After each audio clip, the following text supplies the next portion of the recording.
Hello, my name is Carlos Valenzuela, and now I'm gonna talk about um, the test that I did on uh, on a book that I picked from Gutenberg.org and test if the Zipf's law it's really applicable on on these books.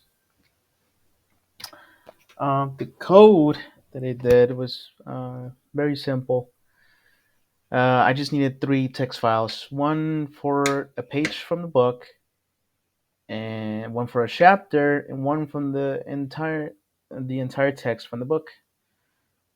Um, the code is just simply grabbing the words, cleaning them from any punctuations or special characters, and then adding them to a dictionary that we can use to count the occurrences on the book. This was done all in Python. Here's all the code that I needed to do this. As you can see, we have a dictionary created, and then we grab the line from the text, we iterate over the words, and for each word, we strip down any um, any punctuation or special characters that the word might have. And then once the we have the cleaned word, we add it to the dictionary. If it's if the word it's already in the dictionary, we add one to the value to the yeah we add one to the value, and then if not, we add the word to the list. Once that's done, we have the list with the occurrences. We sorted we sort that list in descending order using the number of occurrences. From that, we can get the rank from that list and then display them on a CSV file that we can later on that I later on use to like manipulate the data on a Excel spreadsheet. Um, so we're gonna go over my results now. This is the first graph that I worked with, which is the text from the entire book. As expected, we get that the the the number one word, the one in rank number one, that was the one that was more commonly used is the, and then it comes, and then it goes to a and you Gutenberg I this we was etc etc, and they you know it, and then we'll go to the words at the bottom, which are more likely to be longer and more complicated. Um, and Yeah, and so this is the chapter graph of we have the same behavior, but we start to notice some constant behavior in the line since we have less words to work with. Um, Now the I guess the gap between zero and the total number of words used um, becomes shorter, and so we start to see this constant behavior in the line. And the page graph, it's even more noticeable. But notice that they all follow the same pattern. We can notice that about about 20% of the of the first part of the graph, from the left side, about 20% of those words causes the other 80% to be used like that, to be used less often. And we can see the same on chapter graph and on the page graph. They'll follow this Pareto principle. this 80 to 20 principle, right? Because of the difficultness of the 80% of this word of these words, because of how difficult it is to use these words in a sentence, right? Because of how difficult the 80% is, causes the 20 other percent of these words to be used like this. Or it can go the other way because of how simple these 20% of words are used in the English language, causes the other 80% to be used less often, right? And we see the same behavior in the first three graphs. Now, in the next three graphs, we have what we can call the Zipf's law, to see if the rank times the number of occurrences is constant for every single word that we have recorded on our dictionary. In this case, it was not completely true.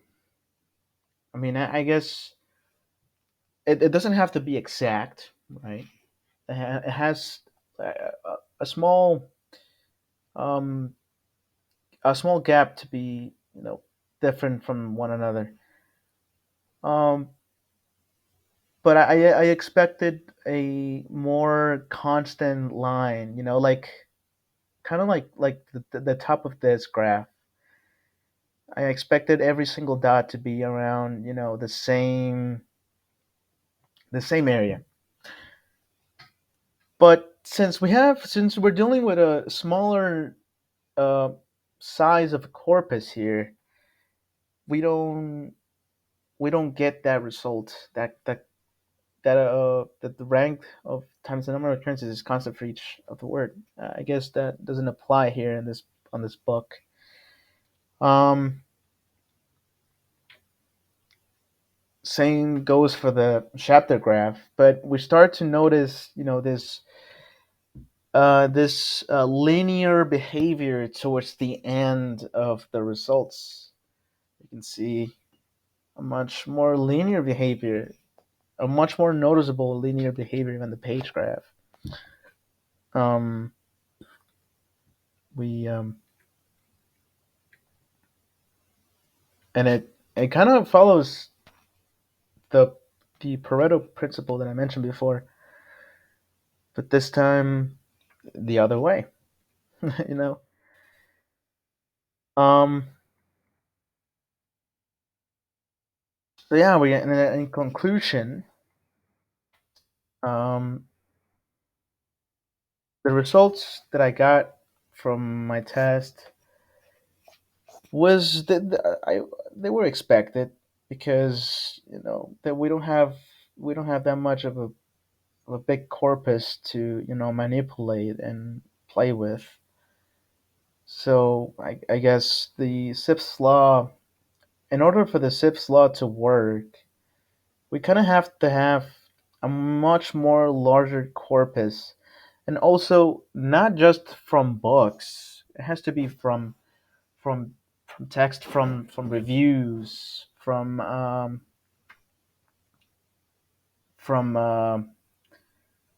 from the newsletter, from novels, from poems. It has to be a variety of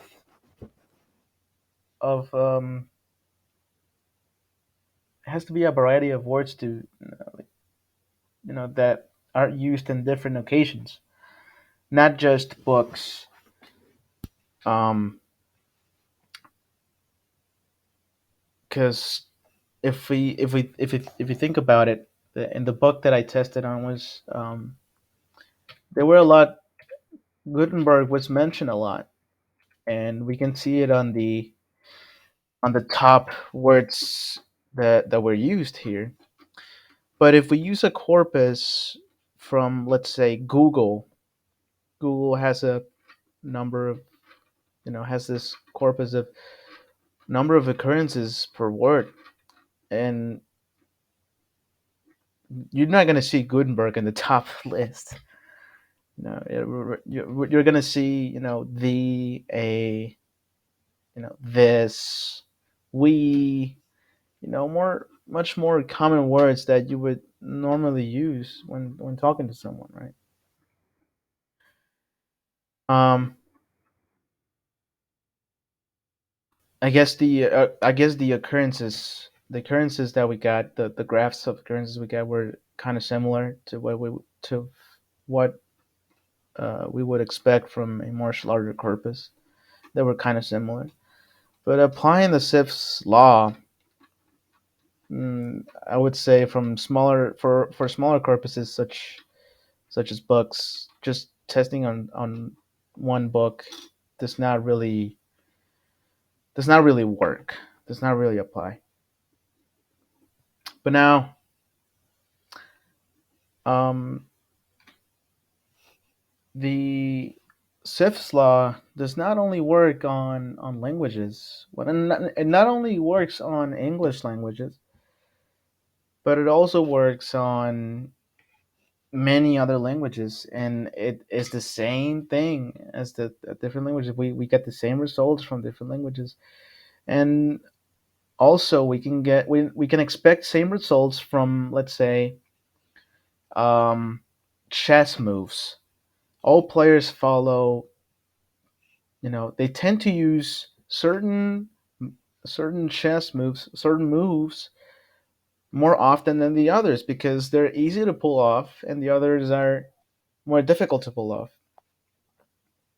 Now, going back to the Pareto's principle, we can say on the chess example that 20% of the moves that are easy to pull off causes the other 80% of the moves that we can do on chess to be less, played because they're more harder to pull off. And this nature follows different occasions, like population on different cities,